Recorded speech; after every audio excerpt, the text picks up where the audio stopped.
First contact with fear. The message that changed everything. My name is Vorian Kess, and I am a captain in the Andorian Defense Fleet. 420 cycles I served my people with honor, protecting our colonies across the Outer Rim territories. I witnessed battles that would make most species tremble. I survived the Krathon Uprising and the Siege of Meridian Gate. My ship, the Eternal Vigilance, had seen action in 7 major conflicts. But nothing in my long career prepared me for what happened at Research Station Omega-7. The distress signal came during the night cycle.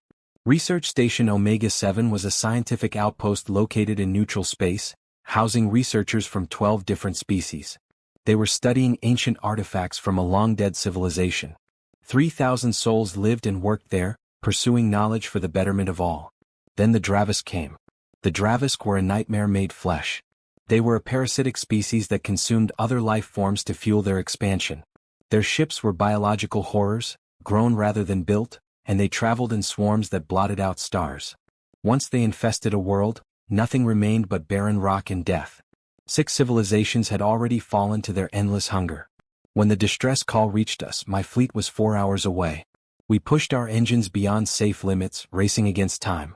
The station's defensive grid could hold for maybe 6 hours if they were lucky. My tactical officer, Renal, calculated our chances of success. The numbers were not encouraging. We had 18 warships against an estimated Dravisk swarm of 70 vessels. Our weapons were state-of-the-art plasma cannons and quantum torpedoes. Our shields could withstand tremendous punishment. But the Dravisk had numbers and they had no fear. They would throw themselves at us in waves until we fell. When hope arrived in small packages. As we approached the station, Renal informed me that another fleet had entered the system. My heart sank, thinking more Dravisk had arrived. Then she corrected herself. It was not Dravisk. It was humans. I knew little about humans. They were newcomers to the Galactic Council, admitted only 2 years prior. Their homeworld, Earth, was considered primitive by most standards. They still used combustion engines for some transportation. Their military technology was generations behind ours. Most council members viewed them as enthusiastic but naive children playing at galactic politics. The human fleet consisted of just 8 ships. 8 small vessels against 70 Dravisk swarm ships. I felt a wave of sadness wash over me. These humans had come to help, but they were flying to their deaths. My communications officer opened a channel. A human face appeared on my view screen. She introduced herself as Commander Sarah Chin of the Earth Defense Vessel Indomitable. She had dark hair pulled back tight, and her brown eyes held a strange intensity. She looked young, but there was something ancient in her gaze. Commander Chin asked for a tactical briefing. I sent her all our data on the Dravisk positions, station defenses, and projected attack patterns. I watched her study the information for perhaps 30 seconds. Then she smiled. It was not a happy smile. It reminded me of a predator selecting prey. She thanked me for the data and said her fleet would handle the Dravisk swarm. She instructed us to focus on evacuating the station. My tactical officer protested. 8 ships could not possibly stop 70 Dravisk vessels. Commander Chin looked directly at the camera. She promised we would see something interesting. Then she closed the channel. The dance of death begins. What happened next defied all my understanding of space combat. The human ships did not form a defensive line. They did not attempt to create a protective barrier around the station. Instead, they scattered like seeds thrown into the wind. Each ship moved in a different direction at speeds that seemed impossible for vessels their size. The Dravisk swarm noticed the humans and adjusted their approach. 40 vessels broke off from the main attack to deal with these 8 small ships. It should have been a massacre. The humans were outnumbered 5 to 1. But something was wrong. The Dravisk ships that pursued the humans were being led away from each other, separated into smaller groups. Then the humans opened fire, and I understood that everything I knew about warfare was incomplete. Human weapons were different from ours. We used energy weapons that burned and disintegrated. Humans used kinetic weapons that threw solid projectiles at incredible velocities. Each human ship unleashed thousands of metal slugs that tore through space like a swarm of angry insects. The Dravisk bioships had evolved to absorb and dissipate energy weapon fire. Their organic hulls could regenerate from plasma burns. But they had no defense against solid matter traveling at significant fractions of light speed. The first volley from the human fleet shredded 15 Dravisk ships in seconds. The remaining Dravisk vessels tried to scatter, but the humans had positioned themselves perfectly. Every escape route led into another field of fire. The human ships moved with precise coordination as if they shared one mind. Their weapons tracked targets with impossible accuracy. Ships that tried to flee were cut down. Ships that tried to fight were overwhelmed. In less than 4 minutes, 40 Dravisk vessels became debris and biological matter floating in space. The humans had not lost a single ship. They had barely taken any damage at all. Commander Chen's voice came through on an open channel.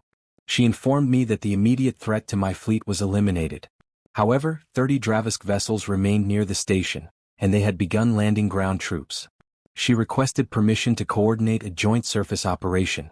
I could only grant permission. My voice felt strange in my own ears.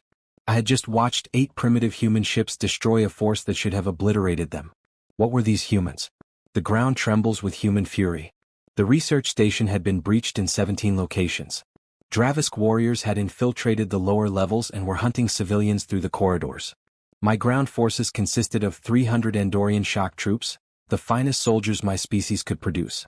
Each warrior wore powered armor and carried weapons designed to stop any known threat. The humans deployed 400 Marines using drop pods that fell through the atmosphere like meteors. I watched through drone feeds as the pods crashed into the ground around the station. The doors exploded open and humans emerged into hell itself. Dravisk ground warriors were terrifying. They stood 3 meters tall with armored carapaces and limbs ending in razor-sharp claws. They could tear through steel doors and survive in vacuum. Each warrior was worth 3 or 4 normal soldiers. The humans did not care about the odds. They hit the ground running, moving with a speed and aggression that shocked me. A human soldier would see a Dravisk warrior and immediately engage it, not with caution but with savage determination. They used rifles that fired armor-piercing rounds capable of punching through the Dravisk carapace. They threw grenades that exploded with devastating force. When their ammunition ran low, they drew knives and engaged in close combat. I watched one human sergeant organize her squad under heavy fire. She was calm and precise, directing soldiers with hand signals while simultaneously shooting attacking Dravisk. When a warrior broke through their line, she personally engaged it with a blade that cut through alien flesh like water. She killed the creature in seconds and returned to directing her troops. The humans moved through the station like a force of nature.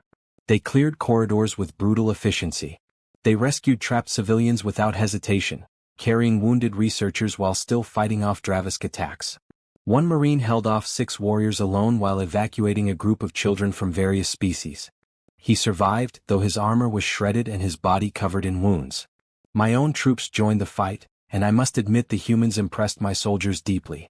There was no hesitation in humans, no moment of doubt or fear. They advanced when any sane being would retreat. They fought when others would surrender. And they won. Legends forged in fire. When monsters meet their match. The battle for Research Station Omega-7 reached its critical point in the central atrium. The Dravisk had concentrated their forces there, attempting to break through to the station's core where most civilians had taken shelter. If they succeeded, thousands would die. My forces held the northern approaches while human Marines secured the eastern corridors. But the southern entrance was collapsing under relentless assault. Lieutenant Marcus Webb led the defense of the southern entrance with only 23 Marines. I monitored his position through my tactical display, watching as wave after wave of Dravisk warriors threw themselves at his line. The humans should have been overwhelmed within minutes. Instead they held for an hour. Webb's voice came through the command channel requesting ammunition resupply. His tone was calm, as if he were ordering supplies for a routine exercise rather than fighting for survival. I dispatched an Andorian supply team, but they reported they could not reach his position. The corridor was too heavily contested. What happened next entered legend among every species that witnessed it. Commander Chin herself led a relief force of 50 Marines through an alternate route. They came up through the station's maintenance tunnels, emerging behind the Dravisk forces that were pressing Webb's position. The Dravisk suddenly found themselves caught between 2 human forces, and the tide of battle reversed in moments. Chen's tactical approach was brilliant and brutal. She did not simply drive the Dravisk back. She trapped them, using Webb's forces as an anvil and her own troops as a hammer. The Dravisk warriors, for perhaps the first time in their species' history, attempted to retreat. The humans did not allow it. I watched through multiple drone feeds as humans pursued fleeing Dravisk through the station's corridors. This was not simple combat. This was hunting. The humans moved with a confidence that seemed impossible. They anticipated Dravisk movements, cut off escape routes, and eliminated every hostile presence in the southern section within 30 minutes. The price of victory and understanding. When the last Dravisk warrior fell, An eerie silence descended over the station. My troops and the human Marines stood among the carnage, processing what had just occurred. 3,000 civilians had been saved. The station itself was damaged but salvageable. And the Dravisk swarm that should have destroyed us completely was now nothing but wreckage and corpses. I met Commander Chin in person in the station's command center. She was shorter than I expected, barely reaching the middle of my chest. Her armor was scorched and dented, with dark stains that I recognized as Dravisk blood. But she stood straight and alert, showing no signs of the exhaustion she must have felt. I thanked her for saving my people. She accepted my gratitude with a simple nod, then asked about casualty reports. 12 human Marines had died in the fighting. 43 were wounded. My own forces had lost 37 soldiers with 71 wounded. Considering what we faced, the numbers seemed impossibly low. Chin explained that her species had learned warfare the hard way. Earth's history was filled with conflicts, she said. Humans had been fighting each other for thousands of years before reaching the stars.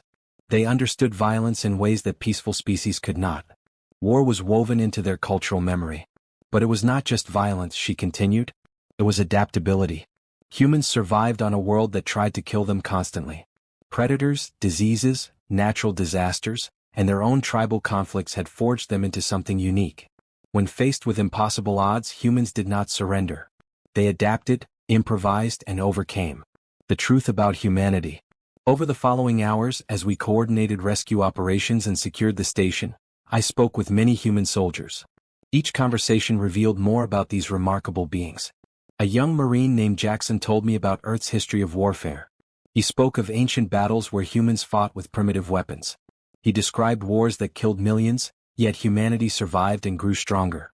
He mentioned how humans studied every conflict, learning from their mistakes and improving their tactics. War was not something humans did.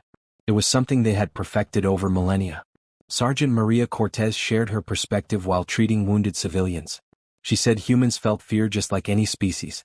The difference was what they did with that fear. Where others fled, humans pushed forward. Where others accepted defeat, humans found another way. It was not that they were braver. They simply refused to stop. Commander Chin herself revealed something that chilled my blood. The weapons her fleet had used were considered outdated by human standards. The tactics were basic compared to what human military academies taught. Her Marines were not elite special forces. They were regular infantry, the most common soldiers in Earth's military. If this was what normal humans could achieve, what would their best warriors be capable of?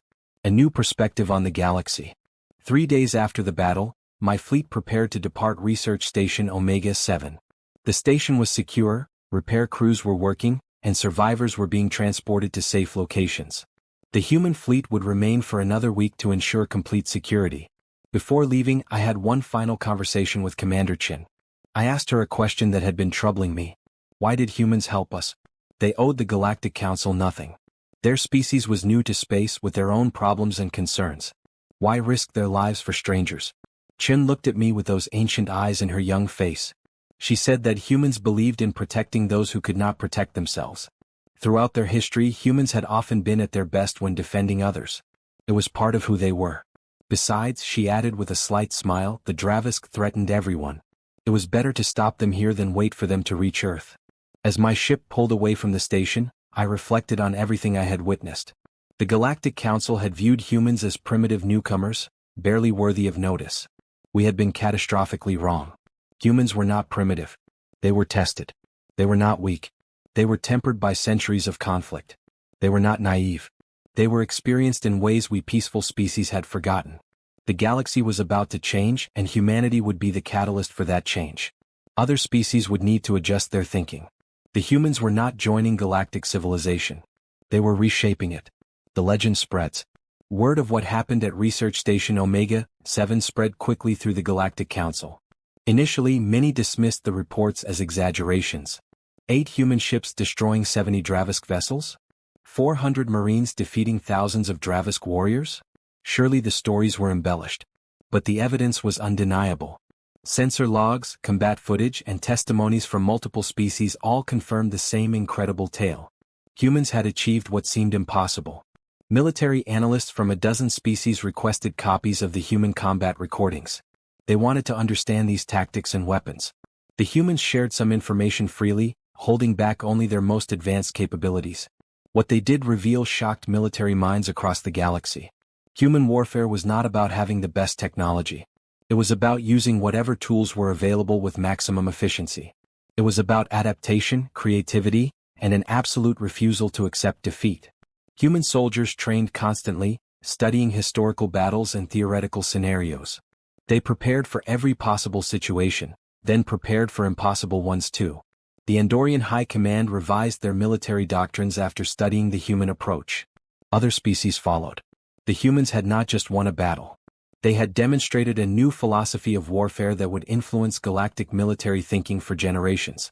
Personal reflections of a changed being. I'm older now. My scales have faded to pale purple and I have retired from active service. But I still think about that day at Research Station Omega 7. I still remember the moment I realized humans were something unprecedented in galactic history. Young officers sometimes visit me asking about the battle. They want to hear first-hand accounts of the day humans announced their presence to the galaxy. I tell them the truth. I explain that humans are not superheroes or mythical warriors. They are simply a species that learned survival in the hardest school imaginable. But I also tell them that humans possess something rare and precious. They have the ability to face impossible odds with determination rather than despair.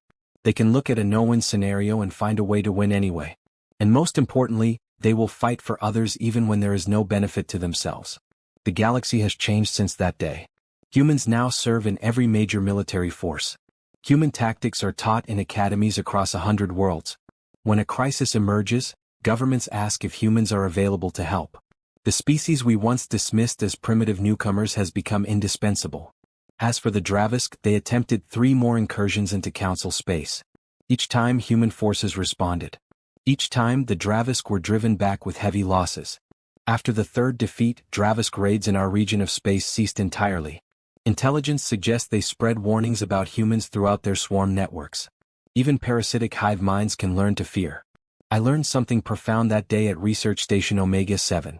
I learned that legends are not born from mythology or ancient tales.